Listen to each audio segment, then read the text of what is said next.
Hi folks, Scully McPaul here with another away day guide. This one is for Liverpool. If your team's visiting Anfield, it's all coming up next.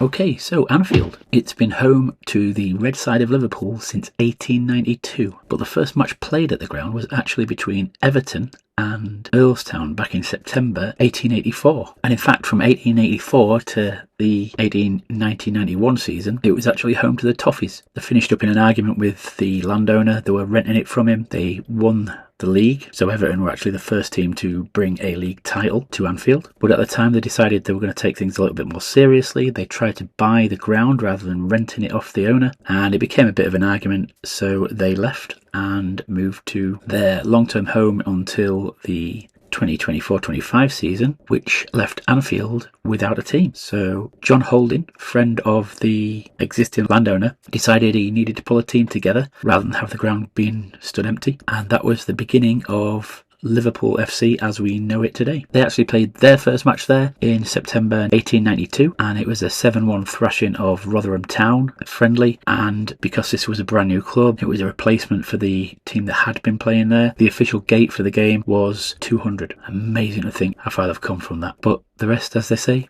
is history. Liverpool actually almost left Anfield after they speculated at looking at a new ground from sort of 2001 period. They were granted planning permission, I think about 2004. They then changed owners, and the incoming buyers decided they still wanted to go ahead. They still had the planning permission. They were looking at building a 61,000 all-seater stadium in Stanley Park, a few hundred yards away from the current home. But this, that and the other happened, and then there was the global financial crisis in 2008, which saw their owners struggling to pull the funds together. They needed around £500 million to start the build, and it then turned out that they'd bought the club with borrowed money, and anyway, the idea fell through. So instead they have expanded and redeveloped, and in 2024 they opened the newest development at the Anfield Road stand, which took the capacity up to 61,276. Their actual record attendance is 61,905 way back in the 50s, so they're actually creeping towards being able to beat that attendance with terraces, but with an all-seater stadium as the capacity gets nearer and nearer to that magic figure, which I'm not sure, but that might be the first time that happens. Somebody correct me in the comments if I'm wrong, but I might have to look into that.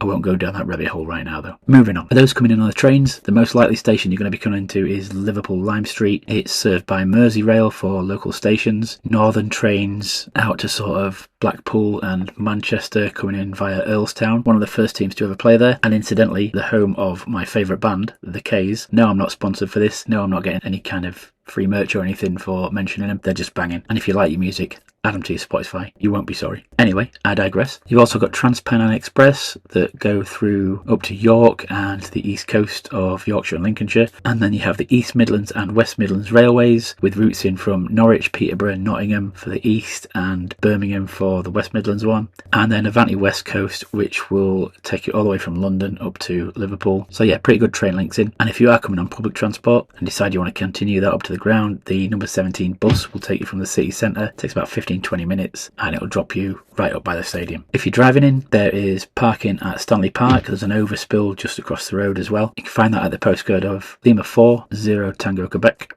or the what three words of Blame Atoms Clown, and it'll set you back around a tenner for a match day. If that and the overspill's full, there's not a great deal of official car parks around there after that, so you might be better heading into the city. And then once you are arrived and settled, you'll more than likely want to find a pub. So if you've come into the city centre, there's a couple of handy ones just outside the train station. The Crown is just on your left as you come out. It's on the corner. They're set up quite well for match days. Quick service, big bar, city centre prices is what it is. Bikes follow Chief will get you outside the front door, and then if that is full, just further down the road from there, there's another large one called The Vines, also locally known as the Big House. Sounds jolly wicked, will get you outside the front door. Just around the corner across the road from there, there's a McDonald's as well, which is kind of handy after a long day's travelling, if that's your thing. There's actually loads and loads of choice for pubs in the city, and I've not found one yet that won't sort of welcome you. So if you stumble across something you like the look of, give it a try. And then when you're ready to head up the ground, you've got the world famous Arkles. I'm allowed to call it that because it is, I think. If you've never been, go. It gets very busy, but it's an iconic pub that should be visited by football fans. They are set well for match days. So whilst it might look like you're going to take 3 days to get served,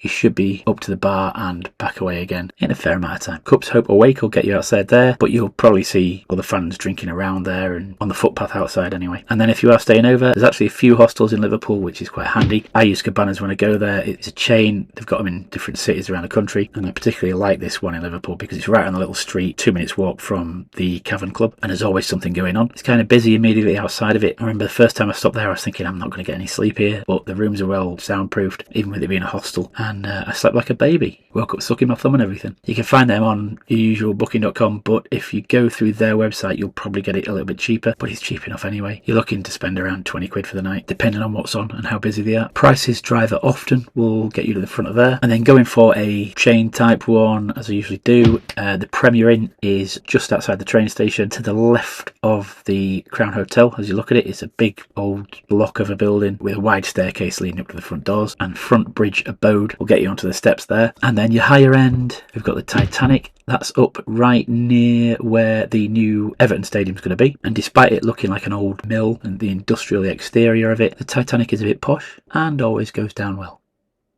Brings Less Images will get you into the car park at the front of that one, and then when you're ready to head up to the ground, the visiting supporters are housed in the far right hand and lower tier of the Anfield road stand, so you want to be on the north corner, and Goal Gets Boots will get you around to the sort of side of the new build stand there, which is roughly where you want to be to get in. The views are pretty good, the atmosphere will be brilliant until we've played You'll Never Walk Alone, and then it'll dacker off unless they get a few early goals, and then they'll get a bit noisy again.